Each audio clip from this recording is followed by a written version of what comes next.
Bonjour à tous et bienvenue à la Biscuiterie Bonbon, je suis Lapin Barbu et je vais vous raconter une petite histoire.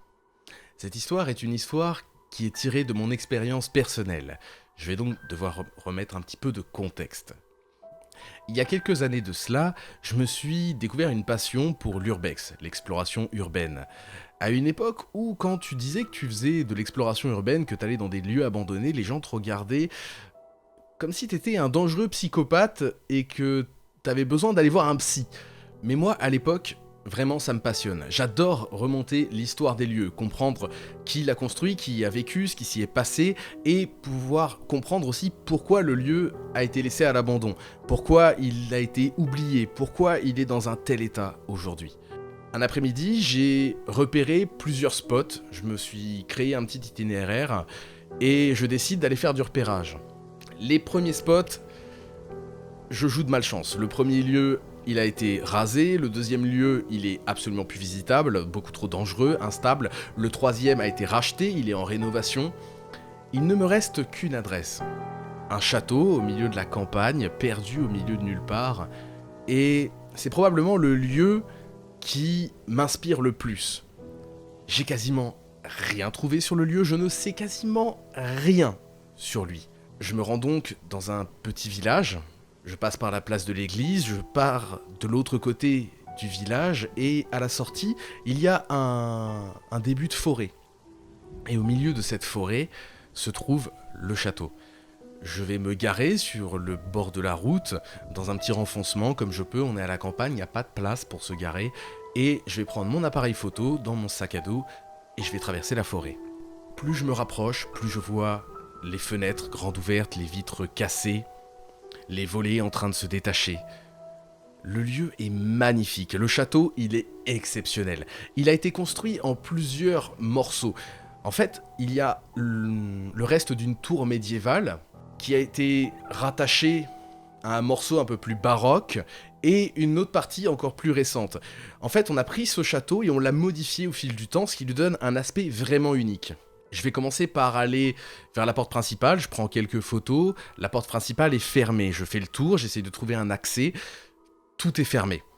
Je passe sur le côté, je vais contourner un petit étang qui borde le château et je trouve une barque qui malheureusement ne pourra plus jamais flotter étant donné l'énorme trou qu'il y a dans la coque. Je prends encore des photos bien évidemment et je vais faire le tour du château. Arrivé derrière, je tombe par un pur coup de chance sur une porte qui est entr'ouverte. Je ne commets jamais d'infraction. S'il n'y a pas d'accès, je rentre malheureusement bredouille, mais c'est comme ça fait partie du jeu. Je ne suis pas là pour détériorer le lieu, je suis là pour le visiter et pour enquêter sur les raisons qui ont amené le lieu à être abandonné. Je rentre à l'intérieur du château et là, mon sang ne fait qu'un tour. Réellement, ce lieu, c'est le genre de spot que tous les explorateurs urbains veulent trouver. Vraiment, j'insiste sur ce point. Ce lieu n'a pas été pillé. Ce lieu n'a pas été pillé. Il y a encore toutes les affaires qui sont présentes à l'intérieur du château. Alors, pas pillé ? Oui et non. Je vous explique pourquoi. La manière dont les affaires sont entreposées, quand je rentre, je suis dans un petit couloir qui fait la jonction entre la tour médiévale et la tour baroque. Et dans ce long couloir, en fait, il y a des tables et dessus, toutes les affaires sont entreposées, entassées, mises dans des cartons. Comme si on avait commencé à déménager le château et qu'on s'était arrêté en cours de route, qu'on avait abandonné, qu'on n'était jamais revenu. Je trouve des lettres, je trouve des magazines. Toutes les lettres sont adressées à un certain Sylvain. Je comprends donc que ça doit être l'ancien propriétaire du château. Je trouve également des articles de journaux, des magazines, et en croisant les dates, j'arrive à peu près à estimer que le château n'a pas été habité depuis plus de 15 ans. Je vais vers la tour médiévale, il n'y a pas grand chose d'intéressant, il y a beaucoup de vaisselle empilée, entassée, c'est pas très photogénique. Je décide de revenir vers la tour principale, et là j'arrive vers un énorme escalier en colimaçon, un escalier en bois avec sur le rebord des petites lucarnes avec des vitraux colorés qui donnent à l'escalier une ambiance vraiment étrange, c'est-à-dire que le lieu est abandonné, le lieu il est froid, il est triste, et pourtant, grâce à ces vitraux, on a une espèce d'ambiance chaleureuse, une ambiance comme si on était à la maison, on rentrait à la maison, on rentrait dans son foyer. En face de l'escalier, il y a une grande double porte, je l'ouvre et je rentre dans un salon. Ce salon est relativement vide. Il y a juste un coin de la pièce où il y a énormément de livres, de cartons empilés. Il y a encore une cheminée avec, sur le rebord de la cheminée, des bibelots, un grand miroir, une tête de cerf empaillée au mur. Il y a un vieux fauteuil cassé. Je commence à fouiller les affaires et je trouve miraculeusement dans un carton 2 albums photos en cuir. Je vais regarder à l'intérieur et je vais trouver des photos de la famille remontant à plus d'un siècle. Les premières photos, c'est des photos vraiment anciennes, le début de la photographie. Les photos de famille avec le père, la mère, les enfants, personne ne sourit, tout le monde est immobile. Il y a des photos qui sont du mari qui est en uniforme militaire, Première Guerre mondiale, Deuxième Guerre mondiale. Il y a des photos de vie du château. Je trouve une photo avec le petit étang, il y a une barque, il y a une femme posée sur la barque avec une ombrelle. Et je bloque sur une photo que je trouve bien plus intéressante que les autres, c'est la photo d'une femme. Avec mes recherches, je vais en déduire que c'est la mère de Sylvain. Cette femme, qui doit avoir 70 ans peut-être, un petit peu plus, est assise sur un fauteuil avec une belle robe. Elle est dans le salon où je me trouve actuellement. Derrière elle, on voit un tapis, la cheminée, avec le miroir, la tête de cerf en haut. Et je commence à jouer aux 7 différences. Je regarde quel objet était présent sur la photo et est encore présent aujourd'hui. Je me rends compte que la tête de cerf était accompagnée de plein d'autres têtes d'animaux, mais qui ne sont plus là. Le miroir, lui, n'a pas bougé, un petit vase bleu, et surtout une statuette qui attire mon attention parce qu'elle est magnifique. Je me rapproche, je vais la contempler, la prendre en photo. Cette statuette est une statuette d'ange, une femme angélique avec des ailes qui est en position de prière, les mains en position de prière, et elle regarde le ciel avec un regard rempli de dévotion, avec les cheveux ondulés le long de son visage. La statuette est d'une grande finesse, elle est absolument magnifique, et il y a une curiosité sur cette statuette qui est typique de ce que l'on peut trouver en urbex. Le temps a fait son œuvre. Au-dessus de la cheminée, il y a une infiltration d'eau, et en fait, au fil des années, l'eau est tombée sur la statuette et a marqué la statuette, avec des parties qui ne sont plus blanches, mais qui sont beaucoup plus grisâtres, verdâtres, et notamment l'eau qui a coulé au niveau de son visage et qui donne l'illusion qu'elle est en train de pleurer. Elle est magnifique, je la prends en photo sur tous les angles et je décide de continuer ma route. Je vais passer dans la deuxième partie du salon qui est beaucoup moins intéressante. Je traverse la cuisine, j'arrive dans un couloir avec 2 petites chambres, l'une est inaccessible, le sol est en train de s'effondrer. Dans l'autre, au moment où je rentre, je fais face à une grande armoire et en haut de l'armoire, il y a un hibou. Un hibou qui est posé, qui me regarde. Je ne bouge pas, je ne fais pas un geste, et à la seconde près où je fais un petit mouvement sur le côté, le hibou s'envole, passe par la fenêtre et disparaît. La petite chambre n'a quasiment pas bougé, il y a encore le lit, les tables basses, la petite commode, il y a le tapis sur le sol, et sur la table basse, je remarque une statuette d'ange, la même que dans le salon. Elle est incroyable, magnifique. Ça ne me surprend pas vraiment parce que dans les châteaux, dans les manoirs, on retrouve énormément de symboles religieux. C'était souvent des familles très catholiques qui avaient beaucoup de bibelots liés à leurs croyances, et trouver des statuettes d'anges, des statuettes de la Vierge, de Jésus, il n'y a vraiment rien d'étonnant. Mais une statuette d'une telle beauté, j'en avais jamais vu. Je la prends encore en photo, je trouve quelques petits polaroïds posés sur le rebord de la cheminée. Vraiment, cette pièce a une aura particulière et je la prends en photo sous tous les angles. Puis je descends au sous-sol. C'est pas vraiment un sous-sol, en fait, c'est un étage à moitié enfoui sous le sol. Il y a des fenêtres, des lucarnes qui permettent de faire entrer au ras du sol du château la lumière à l'intérieur. En bas de l'escalier, je tombe sur une énorme tête de satyre sculptée. Une énorme tête avec le cou tranché qui me laisse penser qu'elle devait faire partie d'un buste. Je la prends en photo, elle est absolument splendide, et lorsque je vais aller dans les pièces d'à côté, je vais me rendre compte qu'elles sont assez hors normes. Il y a un billard, il y a un baby-foot, il y a tout un espace de jeu qui a été créé pour accueillir des amis et passer des bons moments. Il y a même une salle à manger, il y a une cuisine, Il y a vraiment tout ce qu'il faut pour pouvoir vivre complètement à cet étage. Et dans la salle à manger, sur une des commodes, je trouve une autre statuette d'ange, la même que j'ai déjà vue. J'essaye de la prendre en photo, malheureusement la luminosité n'est pas terrible, le rendu est assez moche. Je décide de remonter.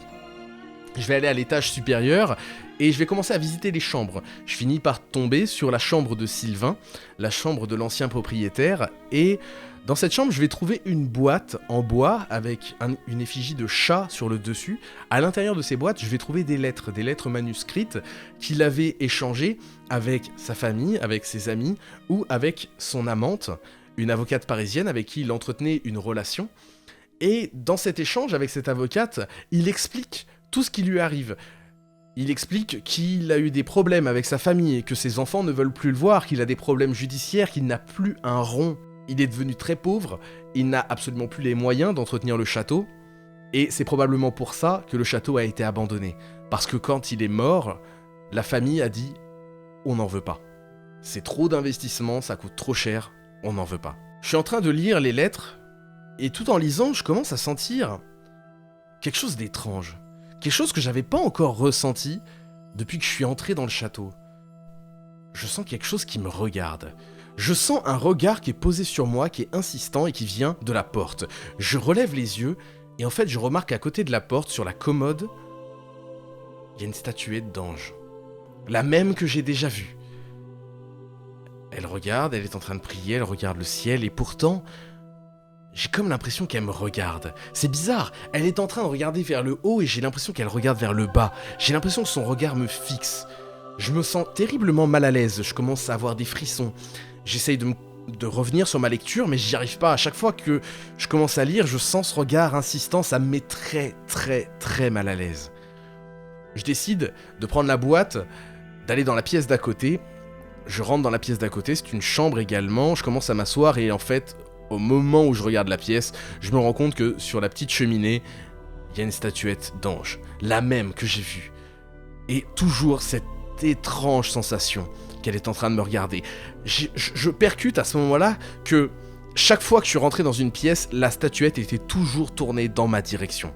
Je ne sais pas pourquoi, mais y penser, ça me met encore plus mal à l'aise. Je commence vraiment à me sentir mal et c'est extrêmement rare que ça se produise dans un lieu abandonné. Je décide de sortir. Je prends des photos, je vais dans le couloir, je me dirige vers l'escalier en colimaçon. Lorsque j'arrive devant l'escalier en colimaçon, devant les marches, je me fige complètement. Parce que dans chaque lucarne à vitraux qui borde l'escalier, il y a une statuette. Dans chaque lucarne, il y a une statuette tournée dans ma direction. Ça me fait froid dans le dos. Je descends rapidement l'escalier, je prends quelques photos, je me retourne, photo générale, je sors du château. En sortant du château, je sens ce regard qui continue à être sur moi. Je fais le tour du château, je traverse le champ par lequel j'étais entré, je me retourne 2-3 fois pour faire des photos du château, je retraverse la forêt, je retourne à ma voiture. En arrivant à ma voiture, je me sens encore pas bien. C'est moins important que lorsque j'étais aux abords du château, mais il y a vraiment quelque chose qui m'a glacé le sang. Je commence à rouler, je passe devant le village, la place avec l'église, et je remarque un petit bar tabac avec des tables en terrasse. Je décide donc de m'arrêter, et je me dis que je vais regarder mes photos tout en buvant un petit quelque chose, histoire de décompresser. Je m'installe à une table, à la table d'à côté, il y a deux vieux qui sont en train de regarder à travers la vitre la télé à l'intérieur qui diffuse une course de chevaux.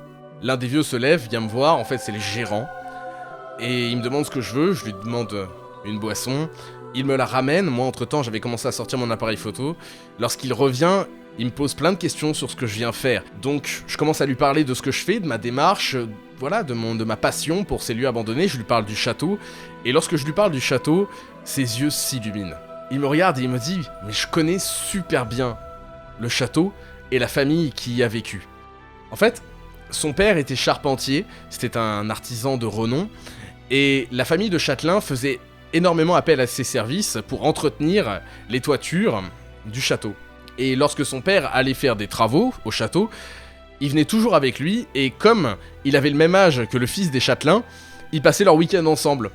Ils passaient leurs vacances ensemble et ils s'entendaient extrêmement bien. Il commence à me raconter l'histoire du lieu, l'histoire de la famille. Il me confirme tout ce que j'avais supposé sur Sylvain. Ses problèmes de justice, son amante parisienne. Il me disait qu'il y avait des œuvres de partout, des tableaux, des statuettes. Je lui dis que j'en ai vu quelques-unes, je lui parle de la tête de satyre, je lui parle de la statuette d'ange. Il m'arrête tout de suite, il me dit il y a une histoire incroyable à propos de ça. Lorsque le père de Sylvain est mort à la guerre, sa mère a complètement perdu la foi. Elle était très catholique, très croyante, mais à la mort de son mari, elle a complètement renié sa foi. Elle a arrêté d'aller à l'église, elle a retiré tous les symboles religieux de sa maison, et sa famille en était vraiment attristée, notamment sa sœur qui est très pieuse, très croyante, et ça lui faisait vraiment beaucoup de peine de savoir que sa sœur s'était détournée de sa foi.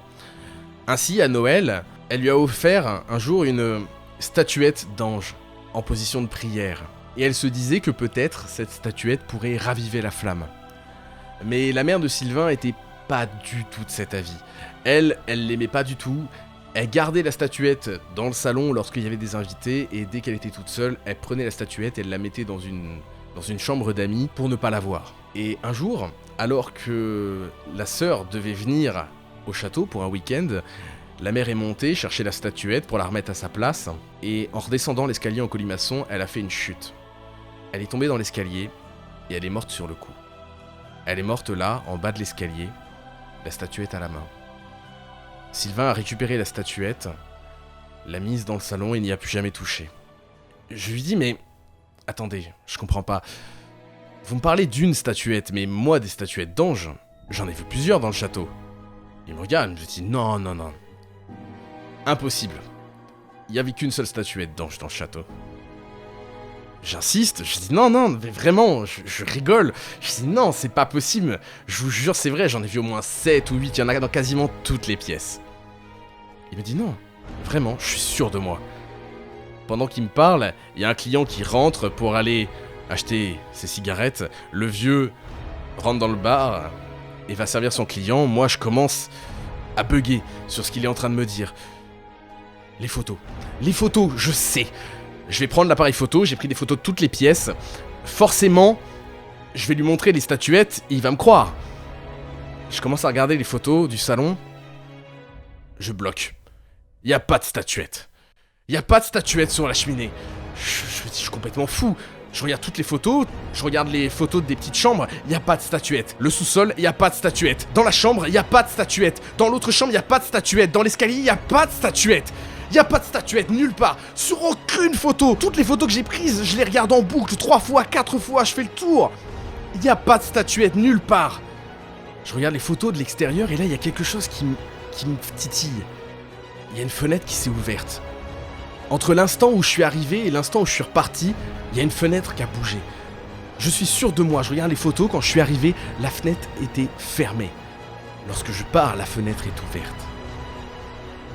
Je regarde à l'intérieur et je vois quelque chose sur le rebord de la fenêtre. Je zoome avec mon appareil numérique et je vois une statuette en train de pleurer. Merci infiniment d'avoir écouté cette petite histoire. J'espère qu'elle vous a plu et j'espère que vous serez là pour le prochain épisode, car j'ai encore beaucoup d'histoires à vous raconter. C'était Lapin Barbu. Ciao.